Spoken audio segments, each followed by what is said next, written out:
அடுத்து வந்து முகமது நியாஸ் இலங்கை அந்த கரு சம்பந்தமாக கருவில் உள்ள குழந்தையை கண்டறிதல் இத்தா சம்பந்தமாக சென்ற வாரத்தில் ஒரு பதில் சொன்னோம். அந்த பதிலை ஒட்டி ஒரு 2 கேள்விகளை நினைஞ்சிருக்காங்க. அந்த கேள்வி கேட்டவங்களே கேட்டிருக்கிறாங்க.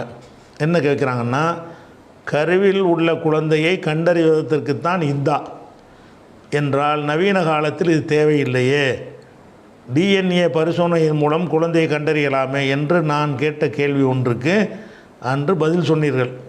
அதில் எனக்கு இன்னொரு சந்தேகம் வருகிறது. என்ன சந்தேகம் என்றால், ஒரு பெண்ணுடைய கணவன் இறந்து விட்டால் 2 மாதத்திலேயே அந்த பெண்ணுக்கு சிறுநீர் பரிசோதனை இரத்த பரிசோதனை செய்து அந்த பெண் கர்ப்பிணியா இல்லையா என்பதை நாம் கண்டறியலாம் தானே. கணவன் மரணித்து 2 மாதத்திலே ஒரு பெண், நான் அடுத்த திருமணம் முடிக்கப் போகிறேன், நான் மரணித்த கணவன் மூலம் கர்ப்பமாகவில்லை, எனக்கு மாதவிடாய் வருகிறது, நான் பொய் சொல்கிறேன் என்று நீங்கள் நினைத்தால் என்னுடைய சிறுநீர் இரத்தத்தையும் சருகிறேன், நீங்கள் பரிசோதனை செய்து கொள்ளுங்கள் என்று பெண் வாதிட்டால் அவளுக்கு என்ன சட்டம்? 4 மாதம் 10 நாள் என்ற சட்டம் இப்போதைய காலத்துக்கு பொருந்துமா? இப்படி ஒரு கேள்வி கியாசு சம்மாந்துரை கேட்குறாரு.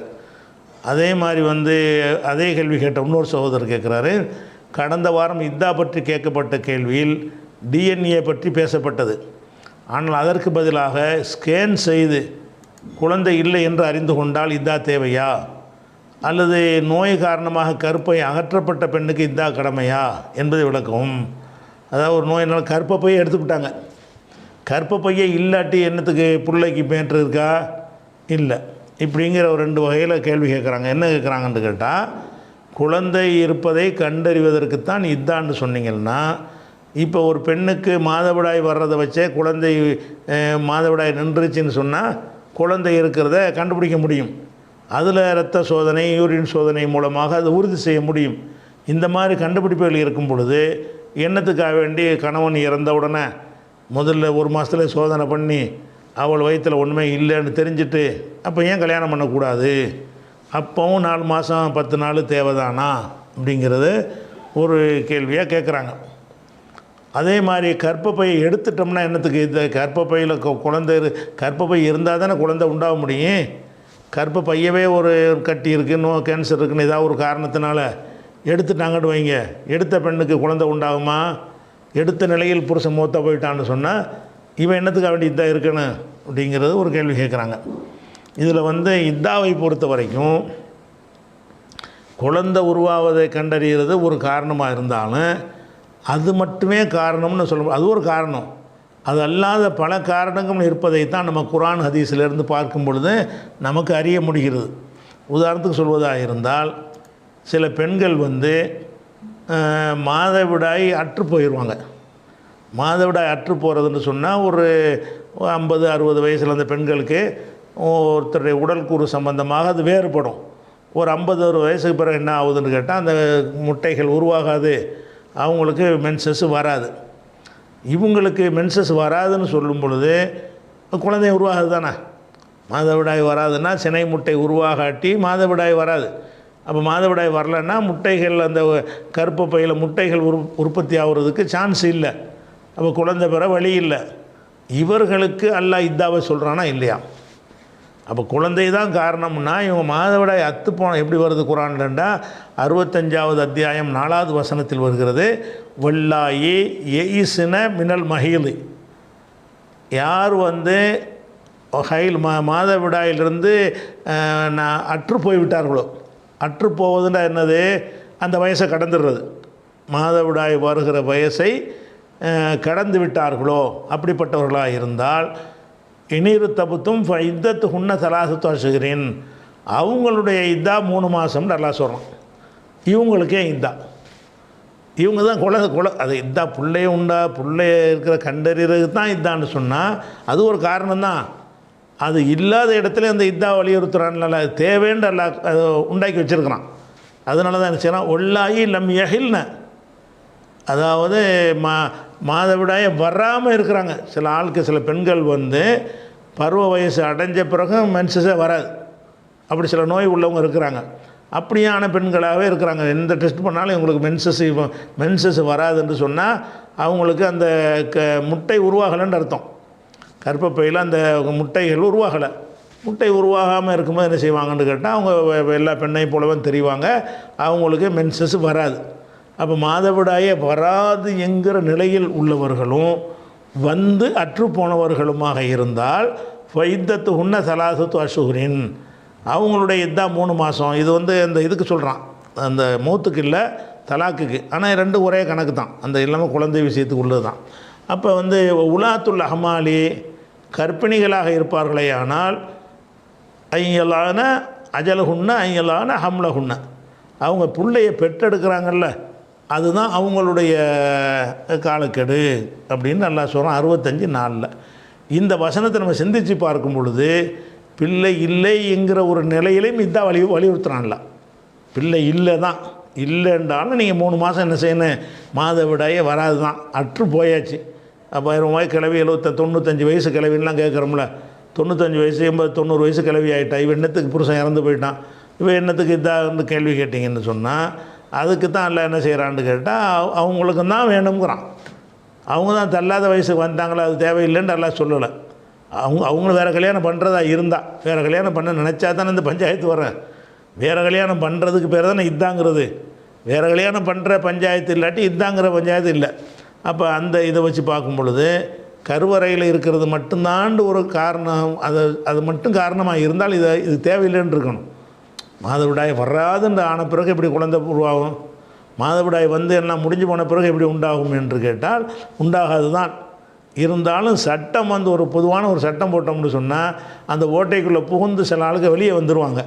அதுக்காக வேண்டி என்ன செய்யப்படுகிறது, இதை இஸ்லாம் வந்து இதாக வலியுறுத்துது. அதே மாதிரி இப்போ நீங்கள் சொல்லக்கூடியது இருக்கிற குழந்தை உண்டான ஒரு விஷயம் நீங்கள் யூரின் டெஸ்ட் மூலமாக இப்போ வந்து கண்டுபிடிக்கலாங்கிறீங்க. இது கூடுதலான ஒரு விவரமாக இருக்கலாம். ஆனால் ரசூல்லா காலத்தில் இதை கண்டுபிடிக்கிற இருந்துச்சா இல்லையா? மென்சஸ் வரலைன்னா அந்த அந்த கருமுட்டை வந்து கருவாயிட்டதுன்னு அர்த்தம். மாதவிடாய் 1 மாதம் வரலன்னு தள்ளி போச்சுன்னா கொஞ்சம் யோசிப்பாங்க. ஒரு 2 மாதம் ஆச்சுன்னு வைங்க, அப்போ கன்ஃபார்மாக குழந்தைன்னு உங்களுக்கு தெரிஞ்சு போயிடும். அப்போ 2 மாதம் கன்ஃபார்மாக ஒன்றுமே மாதவிடாயே நின்றுச்சுன்னு சொன்னால் குழந்தைங்கிறது கன்ஃபார்ம் ஆகி போயிடும். நிற்காமல் வந்துக்கிட்டு இருக்குதுன்னு சொன்னால் குழந்தை இல்லைன்னு தானே அர்த்தம். கணவன் இறந்துட்டான், இறந்ததுக்கு பிறகு ஒரு 15 நாள்லேயே 1 மாதத்துலேயே உங்களுக்கு மென்சஸ் வருது.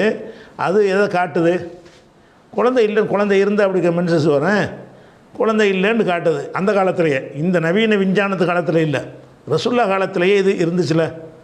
ரசுல்லா காலத்திலேயே ஒரு பெண்ணு வந்து கணவன் இறந்து 10 நாள் 15 நாள் 25 நாள் அவளுக்கு மென்சஸ் வந்தால் இவளுக்கு குழந்தை இல்லை. மென்சஸ் வராமல் இருக்கிறத வச்சு குழந்தை இருக்குன்றது கண்டுபிடிக்கிறது கொஞ்சம் கஷ்டம். வேறு வேறு காரணம் அதில் இருக்கலாம். ஆனால் மென்சஸ் வந்துட்டால் குழந்தை இல்லை தானே. மென்சஸ் மாதவிடாய் வந்துருச்சுன்னு சொன்னால் அப்போ கருவில் குழந்தை இல்லை. இந்த நிலைமை அன்னைக்கே இருந்திருக்கும் பொழுது 4 மாதம் 10 நாளுக்கு எல்லாம் சொல்கிறான்.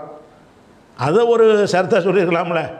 அதை கணவன் இறந்த பிறகு மாதவிடாய் வந்துருச்சுன்னா அதுவே போதும், வரலைன்னு சொன்னால் 4 மாதம் 10 நாள் அப்படி சொல்கிறானா? அவர்களை உள்ளடக்கி 4 மாதம் 10 நாளுங்கிறானா? 4 மாதம் 10 நாளுங்கிற அனைவருக்கும் தானே. அப்போ 4 மாதம் 10 நாள் என்பது வந்து அதாவது கணவன் இறந்த பிறகு ஒரு பெண்ணுக்கு மாதவிடாய் வந்தாலும் வருவதன் மூலமாக அவள் குழந்தையை கருவில் வைத்திருக்கவில்லை என்று தெரிந்தாலும் இது தேவை என்று மார்க்கம் வலியுறுத்துது என்று சொன்னால் எப்படி சொல்லப்படுது? உள்ளதீன யுத்தவஃபௌன மின்கும், உங்களில் யார் மரணிக்கிறார்களோ எதரோன அஸ்வாஜன் மனைவிமார்களை விட்டு மரணிக்கிறார்களோ எத்தரப்பசன எம்பூசி என்ன 40 அஷ்ஹுரின் அஷ்ரா 4 மாதம் 10 நாட்கள் அவங்களுக்கு காத்திருக்க வேண்டும். அப்போ 4 மாதம் 10 நாள் என்பது தேவையற்றவர்கள் அன்னைக்கும் இருந்தார்கள். இந்த கற்பப்பை அந்த கருங்கிற அடிப்படையில் மட்டும் வச்சு பார்த்தீங்கன்னு சொன்னால் இவங்களுக்கெல்லாம் 4 மாதம் தேவையில்லை. யாருக்கு? கணவன் இறந்து மாதத்துலேயே மென்சஸ் வந்துருச்சு, ஊரை பூரா கூப்பிட்டு பல பெண்களை சாட்சியாக்கி இந்த பாருங்கன்னு சொல்லி அவர் நிரூபித்தே காட்டினா கூட வேணுங்கிறான்ல 4 மாதம் 10 நாள். அப்படிப்பட்டவர்களுக்கு விதிகளை கொடுக்குறதா இருந்தால் அன்னைக்கு இருந்து சில விதிகளை கொடுத்துருக்கலாம்ல. இன்றைக்கி தான் நீங்கள் டெஸ்ட் மூலமாக கண்டுபிடிக்கிறீங்க. அன்னைக்கு டெஸ்ட் இல்லாமல் கண்டுபிடிக்கக்கூடிய ஒரு மெத்தடு இருந்த காலத்தில் கூட அதுக்கு ஏற்றவாறு ஒரு தளர்த்தினான்ல, தளர்த்தலை. அப்போ இதில் என்ன பார்க்கணும்னு கேட்டால் அது போக இந்த டெஸ்ட்டு பண்ணி டாக்டர்கிட்ட போய் சர்டிஃபிகேட் அதெல்லாம் வாங்கிட்டு வந்தீங்கன்னா டாக்டர் எதுக்கும் கொடுப்பாங்க சர்டிஃபிகேட்டு. இந்த பொம்பளை போய் சொல்கிற மாதிரி டாக்டர் சொல்ல மாட்டானா? டாக்டர்கிட்ட வந்து ஒருத்தன் லைசன்ஸ் வாங்கியிருக்கிறான். அவன் வந்து இதுக்கு 4 வீலருக்கு லைசன்ஸ் வாங்குகிறான், ஹெவி அந்த ஒரு லைசன்ஸ் வாங்கிட்டான். அவன் இப்போ இந்த பெரிய லாரிலாம் இருக்குல்ல அதெல்லாம் ஓட்டுறதுக்கு லைசன்ஸ் வாங்கியிருக்கிறான். அந்த லைசன்ஸ் வாங்கணுன்னு பார்த்தீங்கன்னா 2 கையும் இல்லை 2 காலும் இல்லை. எப்படி வாங்கினான்னு கேட்டால் அவன் அதுக்குரிய ஆவணங்களெல்லாம் கொடுத்து மெடிக்கல் சர்டிஃபிகேட்லாம் கொடுத்து அவன் திடகாத்திரமாக இருக்கிறான்னு சொல்லிவிட்டு லைசன்ஸ் வாங்கியிருக்கிறான். அப்போ இது இப்படிப்பட்ட உலகத்தில் உட்காந்துக்கிட்டு நீங்கள் மெடிக்கல் டெஸ்ட் பண்ணேன் டாக்டர் டெஸ்ட் பண்ணேன்னா டாக்டர் போய் சொல்லுவான், ஸ்கேன் பண்ணுற இடத்துல போய் சொல்லுவான். டாக்டர்களே பொய்யா சொல்லக்கூடிய டாக்டர்கள் மனிதர்கள் தானே. மனிதர்களில் எல்லா தரப்புலையும் பொய் சொல்கிறவங்க இருக்கிற மாதிரி படித்தவர்கள் இருக்க மாட்டார்களா? படித்தவன்லாம் பொய் சொல்ல மாட்டான்ற மாதிரி அப்படி கான்செப்டா? அதனால் ஒரு பெண்ணு வந்து அவன் 4 மாதம் 10 நாள் பாரு சாதாரணமாக இருந்தேன் பாரு அப்படின்னு காட்டிட்டு போனால் மட்டும்தான் அது வந்து கன்ஃபார்மு. இதெல்லாம் வந்துட்டு பேப்பரை கொண்டு வந்தீங்கன்னா என்ன பேப்பர் உங்களுக்கு என்னத்துக்கு பேப்பர் வேணும்? காந்திக்கு ஆதார் எடுத்துருக்கிறான், காந்தி தாத்தாவுக்கு ஆதார் கார்டு இருக்குது தெரியுமா உங்களுக்கு? ஆதாருக்கு எவ்வளோ கேள்வி கேட்குறான். ஒருத்தர் காந்தி தாத்தாவுக்கு ஆதார் கார்டு எடுத்து வச்சுருக்கிறான். இந்த பாரு காந்திக்கு ஆதார் கார்டு கொடுத்துட்டாங்க அப்படின்னு அதை படத்தில் போடுறான். காமராஜருக்கு ஆதார் கார்டு எடுத்திருக்காங்க. ஏன் வந்து அரசாங்கத்திலாம் கொடுக்குற? அப்போ அரசாங்கத்திலேருந்து டிரைவிங் லைசன்ஸில் இருந்து எல்லாமே வருது என்று சொன்னால் அதெல்லாம் ஆவணங்களை கொண்டு தானே கொடுக்கணும். அப்போ ஆவணம் உண்டாக்கப்படுதுன்னு அர்த்தமாகுதுல்ல. அதனால் நீங்கள் வந்து இந்த விஞ்ஞானம் வந்துருச்சு அந்த வந்துருச்சுங்கிறனா வச்சுக்கிறங்க. அந்த விஞ்ஞானத்தை சொல்கிறவனு மனிதனாக இருக்கிறான், அதை விளங்கணும். மனிதன் வந்து பொய் சொல்லுவான். இந்த பொம்பளை பொய் சொல்கிற மாதிரி இந்த மாதிரி எனக்கு வந்து எல்லாம் கரெக்டாக இருக்குன்னு ஒரு சர்டிஃபிகேட்டை கொடுன்னா கொடுப்பா. எத்தனை பேர் வந்து ஒரு சில பேருங்க அவன் ஒருத்தன் வந்து தன்னுடைய சொத்தை வந்து ஒரு ஆளுக்கு அம்மாவுக்கு கொடுத்துருவான். ஒருத்தன் அதில் ஒரு அம்மாக்காரங்க வந்து 4 பிள்ளை இருக்கும்போது ஒரு பிள்ளைக்கு சொத்தை எழுதி கொடுத்துட்டு மொத்தம் போயிடுவாங்க. இவங்க என்ன செய்வாங்க தெரியுமா? அந்த அம்மா வந்து பைத்தியமாக இருந்துச்சு டாக்டர் சர்டிஃபிகேட் வாங்கிட்டு வந்துடுவாங்க. அந்த அம்மா மெண்டல் வந்து யாருக்கும் எதையும் கொடுக்க முடியாது, செல்லாது. அதனால் எங்கள் அம்மா தானமாக கொடுத்தது செல்லாது, ஏன்னா அவங்க மெண்டலாக இருந்தாங்க. அப்படியெல்லாம் கேஸுகள் நாங்கள் சந்திச்சுக்கிட்டு இருக்கிறோம். அதனால் வந்து நல்லா இருக்கிற ஒரு பெண்ணை மெண்டலுக்கு சர்டிஃபிகேட் கொடுக்க யார் கூமுட்டையாக கொடுப்பான்? டாக்டர் கொடுப்பானா? படித்தவன் தானே கொடுக்குறான். அப்போ நல்லா இருக்கிற ஒரு பெண்ணை போட்டு மெண்டல்னு கொடுக்குறது வந்து கர்ப்பமாக இல்லாத ஒரு பெண்ணை கர்ப்பமாக இருக்கிற பெண்ணை கர்ப்பம் இல்லைன்னு கொடுக்க மாட்டானா? என்ன வேண்டாலும் கொடுப்பான். மனுஷன்தான் செய்யணும், அதை விளைவிக்கிறணும். மனிதர்களால் செய்யக்கூடிய விஷயத்தில் வந்து எந்த கோளாறும் வரலாங்கிறதுனால தான் 4 மாதம் 10 நாள் கொஞ்சம் வெயிட் பண்ண அவசரம். இப்போ 4 மாதம் 10 நாள் இரு, ஊர் உலகத்துக்கெல்லாம் தெரியட்டும் வயிற்றில் குழந்தை இல்லைண்டு, அப்புறம் போய் கல்யாணம் பண்ணிக்க அப்படின்னு சொல்லும் பொழுது தான் சந்தேகத்தின் வாசல் வந்து முழுசாக அடைக்கப்படும். சர்டிஃபிகேட்டுகளால் சந்தேகத்தின் வாசல் அளிக்கப்படாதீங்க. பொய்யான சர்டிஃபிகேட்டாக இருக்கலாம். சர்டிஃபிகேட் உண்மையாக எடுக்க முடியும் என்று இருந்தாலும் பொய்யானதும் எடுக்க முடியும்ல. அதனால் இஸ்லாத்தில் அந்த ஒரு சட்டம் சொன்னால் அதில் வந்து வளையக்கூடாது. இல்லைன்னா இல்லை, அவ்வளோதான். அப்போ நீங்கள் கற்பப்பை எடுத்தவளுக்கு என்னென்னு கேட்குறீங்கல்ல, அவளுக்கு தான் சட்டைங்க. 4 மாதம் கழிச்சு எப்படின்னு அவசரம் உனக்கு? 4 மாதம் 10 நாள் வெயிட் பண்ணு. ஏன்னா நிறைய பேர் என்ன செய்வாங்க, எனக்கும் கற்பப்பை எடுத்துட்டாங்கன்னு கூட சர்டிஃபிகேட் வாங்கிட்டு வருவார்த்தி. கற்பப்பை எடுத்தால் இல்லைன்னு நீங்கள் சொன்னீங்கன்னா, எனக்கு போன மாதம் தான் அந்த ஆஸ்பத்திரியில் கற்பப்பை எடுத்தாங்கன்னு பேப்பரை கொண்டாந்து காட்டிட்டு கல்யாணத்தை பண்ணிவிட்டு அப்புறமேல் புள்ள பார்த்தான்னா, அப்போ கற்பப்பை எடுத்தல் என்பதெல்லாம் நிஜமாக இருக்கலாம், அதை பொய்யாவும் அதை ரெக்கார்டு தயாரிக்கலாம். இந்த ஒரு அடிப்படையை விளங்கிட்டோம்னு சொன்னால் இதில் மார்க்கம் அப்படி விட்டுறணும். 4 மாதம் 10 நாள் தான் 4 மாதம் 10 நாள் தான். புள்ள பெற்ற அதுக்கு பிறகு கிடையாது இதாங்கிறது, அவ்வளோதான். மாதவிடாய் பெண்களுக்கு இந்த மாதிரி விவாகரத்து இதாவாக இருந்தால் 3 மாதவிடாய் காலங்கள் இவ்வளவு தானே தவிர 3 மாதவிடாய் இதுக்கு வைக்கணும், ஒன்றுனே போதும்னு இருக்குது. அதில் விளங்கலையா? 3 மாதம்னு கூட சொல்லாமல் 3 மாதவிடாய்னு சொல்லப்படுது. அப்போ மாதவிடாய் வந்தாலே என்ன ஆகுது? குழந்தை இல்லைன்னு சொல்லிக்கிட்டே இருக்குது 3 மாதமும். அப்படி இருந்தாலும் அதை வெயிட் பண்ண சொல்கிறோமா இல்லையா? அதனால் குழந்தைங்கிறது ஒரு ரீசன் இருந்தாலும் அதில் சந்தேகத்தின் வாசல் முழுமையாக அடைக்கப்படுமையானால் அந்த ஓட்டைகள் சட்டத்தில் ஓட்டை இருக்கக்கூடாது. இறந்துட்டானா 4 மாதம் 10 நான் வெயிட் பண்ணு, வயிற்றில் புள்ள இருக்குங்கிறியா, பெற்றுட்டு வா.